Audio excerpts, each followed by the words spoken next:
My revenge was, I'm going to heal. I'm going to rise like the phoenix from our ashes. I'm going to be so successful.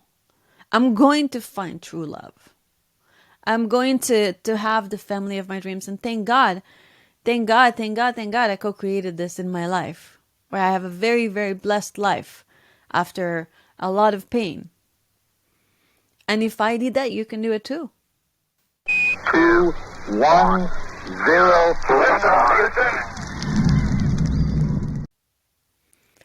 Hi, and welcome to Stellar Life Podcast. This is Orion. Thank you so much for being here. This is my first solo episode in a long time. I'm very excited, a little bit nervous. My intention in this episode is to leave here feeling very inspired and very connected. Almost like you can breathe in a better way, in an easier way, knowing that you are connected and guided and protected and loved. Today we're going to talk about trusting. The word trust is a big word in my life. I think it's been going on for the last, 5 years. I remember I was in a seminar and they gave us a little rock and they say, what's your word for the next year? And my word was trust. And I keep coming back to that word. And even at times where I forget to trust and I'm all stressed out and nervous, I have big fears of the future or my abilities, I always have to come back to trusting. That's the only way for me. Because there is a power that is running through your veins.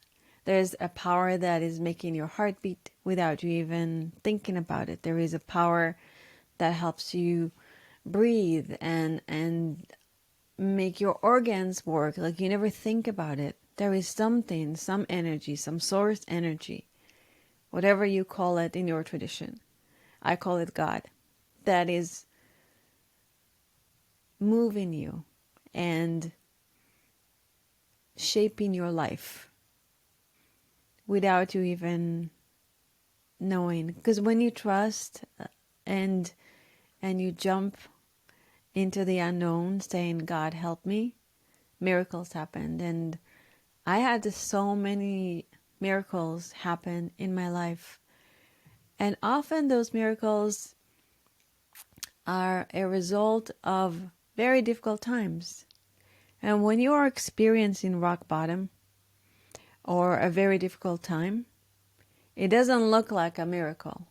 It feels awful. It looks dark. And you point your fingers to God and say, God, why? Why is this happening? Why me? And sometimes you have to wait a month, 2 months. Sometimes it takes years for you to look back and say, wow, this was a gift. It's like a gift with the bow on the bottom, and sometimes you have to wait some time until you're able to unpack it. And everyone that I asked that has been through hard times, really terrible childhoods or super like mega hardships, and I asked them, would you change something? Everyone, regardless of whether they're extremely spiritual and pursue that or just living their life, everyone I asked said I would never change a thing because everything I've been through made me the person that I am today. So no, I don't want to change anything.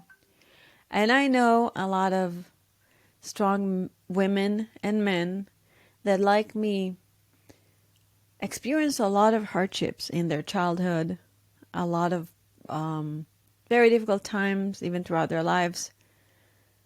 And they will never change a thing. Even a friend of mine who just recently I spoke with, and he went on a journey. He got the message that he had cancer, and he took time off of work. He was a workaholic, very successful man.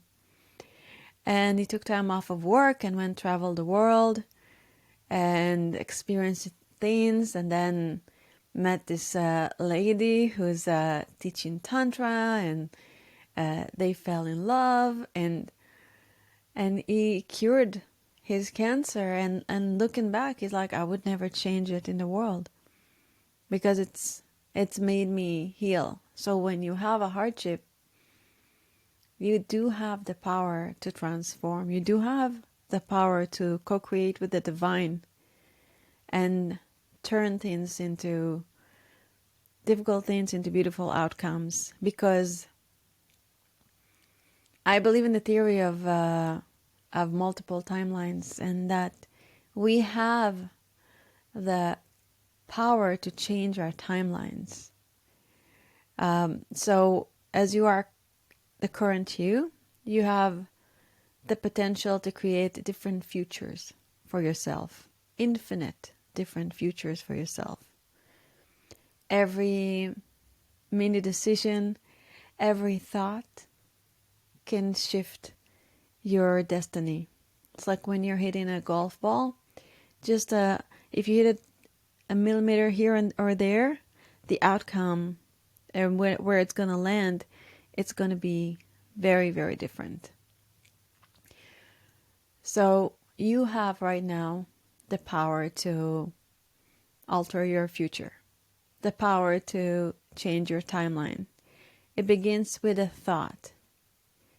And because you're the person that created those thoughts, you're able to change them, right? Thoughts create feelings, create behaviors, create actions, create outcomes. And so when you change the thought and you're in a place of allowing and trusting, you're able to change your future and create a bigger and brighter future. This year, we live on a lake, and we have some wild Muscovy ducks in the backyard and some wild geese. And about 3 months ago, we had 3 Egyptian geese that were they were raised from babies. They were babies last year, and then 3 of them stayed and the rest left. They're very territorial. And then one day I look from my living room window, and I see this guy carrying an animal, and that looked like a goose. I was like, what is it? And he was carrying our backyard duck. His name was Duk Duk. And he was holding him. And I'm like, what are you doing? It's like, oh, I just hunted this goose and I'm going to eat it. I'm like, no, this is not just what? He's like, yeah, I'm gonna take it home. I'm going to eat it. And that was just freaking awful. And I looked at Duk Duk, and he just looked at me so sad, and he had about, 10 arrows in his little body. It was awful. Awful to see. Just awful. And I was very, very sad, and my husband came out and confronted the guy. But the guy had a gun, and I don't know how dangerous or not dangerous he was. And my little son came running after us.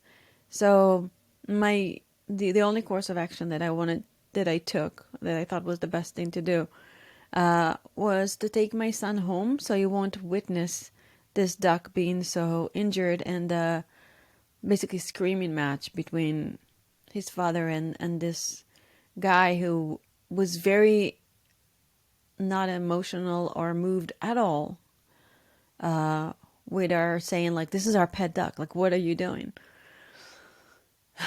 So it ended up that he took the duck, and the couple of geese that left in the backyard were left in the backyard. And I go to the backyard, and I saw that the female and had an arrow in her, and it looked like she was dying.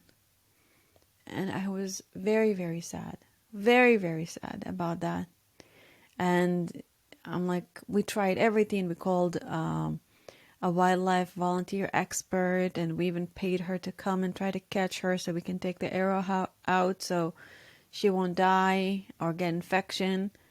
And we tried to catch her ourselves. We just couldn't. We couldn't because she still have her wings working, and she was too fast. And I just kept like being super worried about her. And I remember the next day I came and I saw her so weak on the floor. And I just like, I fell to my knees on the grass and I looked at her and I said, listen, you can't die. You can't die. Like, this is not how this story is going to end. You can come back here to the backyard and you can have babies. I want you to survive. And I even like gave her this mental image. I remember that very vividly. Where like I almost like communicated with her and gave her that mental image of her in the backyard with little ducklings. And then time goes on, and she started walking better, but I don't know if she's like can survive or not survive. And then she disappeared for 2 or 3 weeks, and we both pretty much assumed that she was gone. And the male was in the backyard being like super territorial and chasing the Muscovy ducks and chasing basically everything that moved. He was like, and we were like, oh, he's raging because his partner died. A few days ago was our anniversary, and I wake up in the morning and I open the window and I look at the backyard and I see her there with 3 little ducklings. And that was like the best anniversary gift I could ever gotten. It was like, it was so beautiful, and we still look at them and they're in the backyard, and we can bring them food and water. And I live in Miami, but we had a very, very cold weekend here, and like mega cold, very not typical. And they survived the cold. So it's like a miracle after a miracle. You know, I'm telling you this story. You're like, why are you telling me stories about ducks and geese? Because I like them. But also because miracles happen. And we do have part in creating the miracles and co-creating. And I believe in my heart that sending her that vivid image gave her some strength to live. I actually noticed that I have some animal communication skills. It's getting better and better. So I wanted to share this with you. Another thing that was really hard for me, like a hardship this year, was my hip pain. Like I'm getting this incredible hip pains since my C-section. It's just weird. I can't really exercise. Every time I exercise, I come back and it hurts. But this hip pain, I believe, is also emotional, and it put me on this path of releasing it both physically and both mentally. So I believe this is also for my highest and best good. And there is a rhyme and reason to experiencing that. Also psychologically, not that I recommend you experience a lot of pain in your life, but people that have been through hardships, they develop a deeper sense of empathy and a deeper sense of reading people.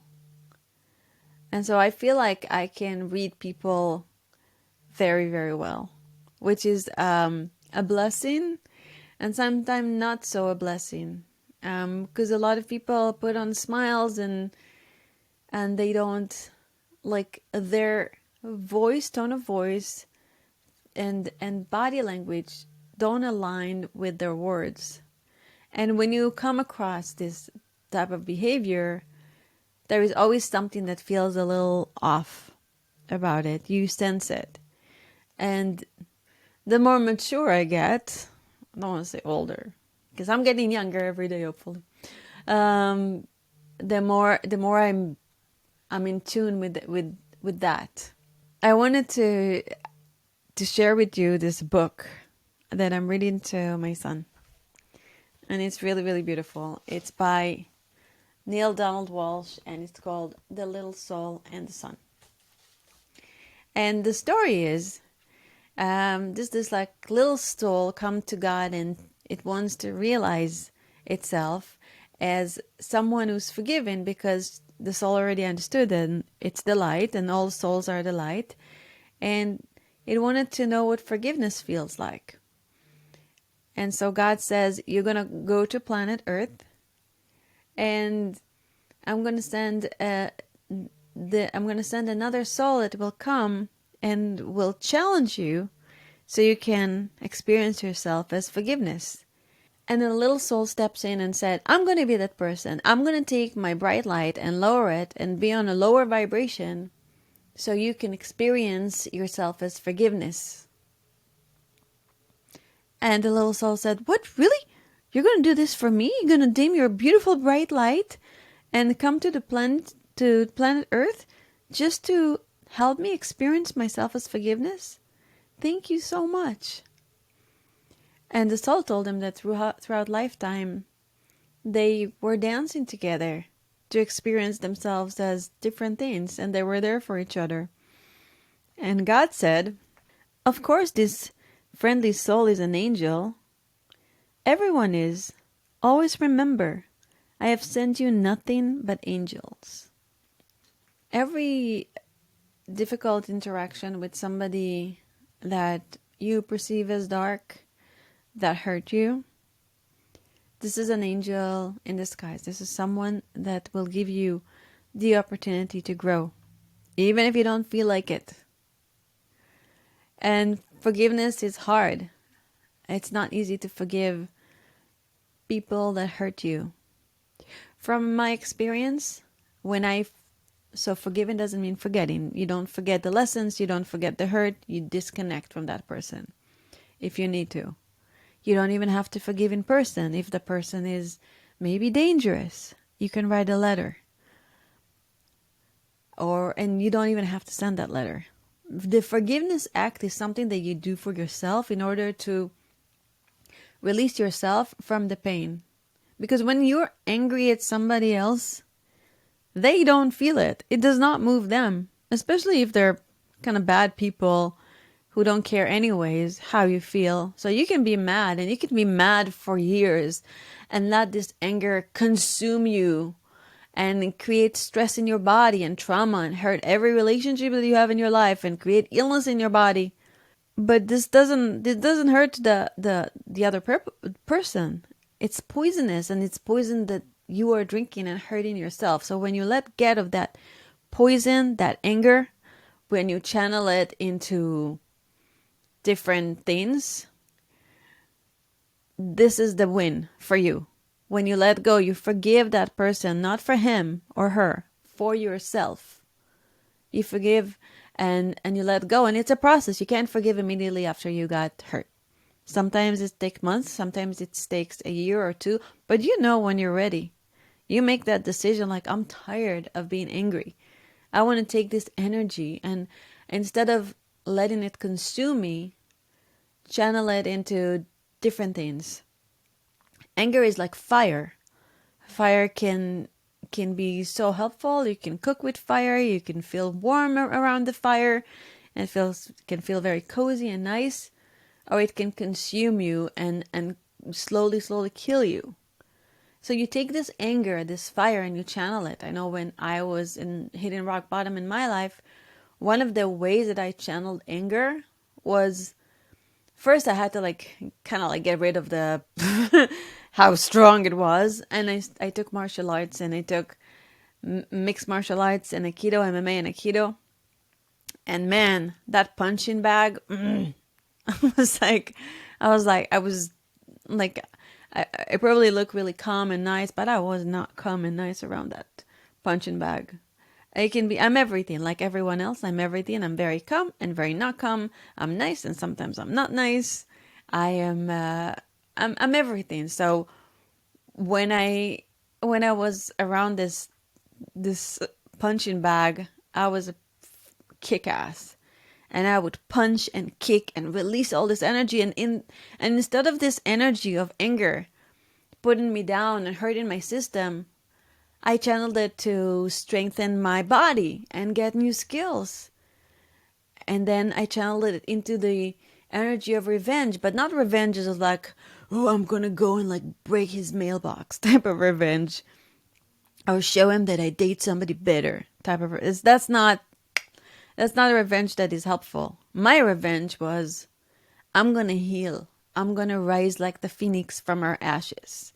I'm gonna be so successful. I'm going to find true love.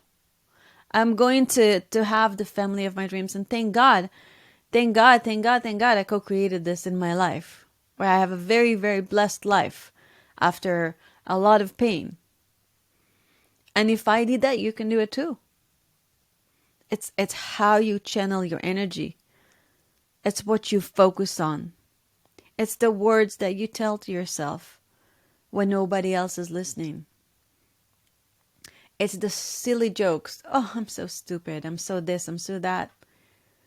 You got to talk to yourself in a very kind way, as if you're talking to a little precious child. You can even put a photo of the 4 or 5-year-old you, whatever age you really love, or a photo you really resonate with, that you feel so pure about. You put it on your mirror every morning and you tell her, I love you. I'm going to be a mother to you. I'm going to be a father to you. I'm going to be your parent. I'm going to love you and protect you and cherish you. We are together now. You integrate this little child within your heart. And every time you have a bad thought about yourself, you remember, hey, this little child, I promised to protect her, and I'm not doing it right now. So please forgive me. I love you. Remember, we're human. We're going to have times where we forget. We're going to have like moments of awakening and moments of like not feeling that awakened, if you know what I mean. But it's the habit that you form in coming back to you and holding you and loving you and giving yourself the amount of love and trust, knowing that God is there for you. And God has a bigger plan for you and a bigger picture. And you can co-create with God. So I got some practical tips here for you when you are in a place of lack of trust or a place that you want to connect. Of course, meditation is great. It's a given. And in the heat of the moment, when you feel like you're about to lose it, or you can't, like, or you feel so sad, start breathing. Start in Hebrew, the word neshama, which is soul, and neshima, which is breath. They are almost the same. Neshama and neshima. So through neshima, through breathing, you heal your soul. And a simple breathing that, there is so many different counts that you can do. And this is just like a simple one that is just easy to remember. Box breathing.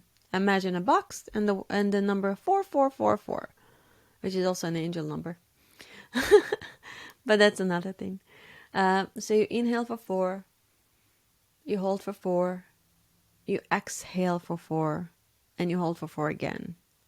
And you repeat that, and through the breathing, you start feeling better and better and better. Another tip is writing down who you are. Like think about, get into a meditative space where nobody is there to bother you, and think about the person that you want to become. What kind of qualities the person that you want to become have? What do they have? So you create those qualities, you write down those qualities, and then you affirm, I am. God said, I am who I am. And with the word created our world. Our words can create or destruct. So we're going to write the good words that are going to create the new version and the new timeline that you're going to step into. I am powerful. I am strong. I am resourceful. I am capable. Everything that is the opposite of I'm a victim, life is happening to me, I have no strength, whatever story you tell yourself, especially the victim story, because you're not. You are powerful beyond measure. So you want to be extremely loving and kind to yourself and that little child that is emerged in your heart.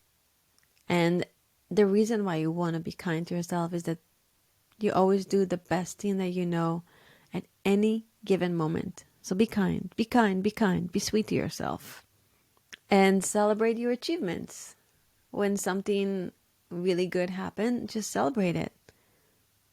Many people achieve things and then they go on to the next and the next and the next, and there is no celebration. So celebrate your achievements, because the more you celebrate your achievements, the more achievements you will attract into your life. So remember, trust God's plan, because God has a beautiful plan for you. There is a reason, there is a rhyme and reason to why you are here right now listening to my podcast. And I hope my intention for this podcast touched your heart and you are moved and you are inspired to love yourself more, to take care of yourself more, and to trust the process and trust life and trust love. This is Orion. Till next time.